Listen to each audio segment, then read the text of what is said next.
इसी तरह से मैं आपको बताऊँगी अगर आपका कोई काम नहीं बन रहा है, तो जितने भी आपने उपाय कर लिए, ये आप ज़रूर से आज़मा के देखिए। जब भी आप अपने घर से बाहर जा रहे हैं, तो आपके मेन डोर की जो दहलीज़ होती है, पहले तो ऊँची-ऊँची दहलीज़ होती थी, लेकिन अभी ऊँची इतनी नहीं होती हैं, तो जो भी आपके घर की दहलीज़ है, ये माना जाता है कि उस दहलीज़ के ऊपर आपके पितरों का वास होता है। तो आपको क्या करना चाहिए, सुबह उठते ही सबसे पहले सफाई करके आपको अपनी जो दहलीज़ होती है, उसमें थोड़ा-सा कच्चा दूध और पानी मिला के वहाँ पे अपनी दहलीज को साफ करना चाहिए। और फिर अगर आप किसी काम के लिए जा रहे हैं, तो उस दहलीज पे माथा टेक के जाइए, अपने पितरों से प्रार्थना करके जाइए कि मैं इस काम के लिए जा रहा हूँ या जा रही हूँ, तो मेरे इस काम में मुझे सफलता दिलाइए।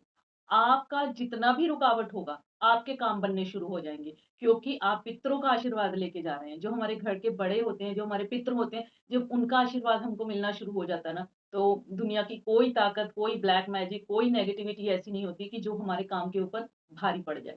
तो इसलिए जो भी मैंने आपको बताया है, उनमें से अगर थोड़ा-बहुत भी आप कुछ कर सकते हैं, तो आप ज़रूर से कीजिए। अगर थोड़ा-बहुत भी करेंगे ना आप, रूटीन से करना है।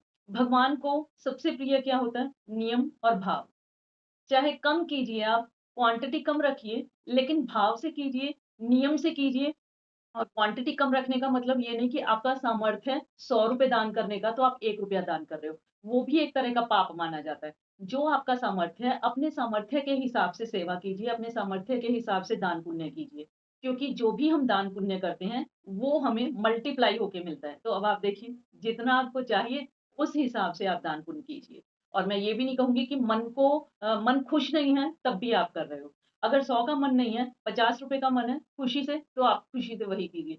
क्योंकि मेन ये माना जाता है, कई बार मैंने ये सुना है कि जैसे पितरों के लिए कुछ करने जा रहे हैं या पितरों की पूजा करने जा रहे हैं, कुछ भी करने जा रहे हैं, घर में लड़ाई-झगड़ा हो गया। कोई पूजा-पाठ करने जा रहे हैं, घर में लड़ाई-झगड़ा। कई किसी-किसी के तो ये शगुनी होना शुरू हो जाता है कि अगर कुछ घर में त्योहार है, तो पहले कलेश होगा, उसके बाद त्योहार मनाया जाएगा।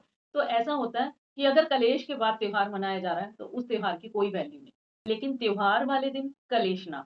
तो उस चीज़ को रोकने की ज़रूर से कोशिश कीजिए और जो भी है, जितना भी है, अपने सामर्थ्य के हिसाब से खुशी-खुशी कीजिए। और इसी तरह से आप और भी जानकारी के लिए कनेक्टेड रहिए इन्फिनिटी टैरो 111 से। अगर आपके माइंड में कोई क्वेश्चन हो, वो आप ज़रूर से पूछ सकते हैं। मिलते हैं नेक्स्ट टाइम, तब तक के लिए राधे-राधे।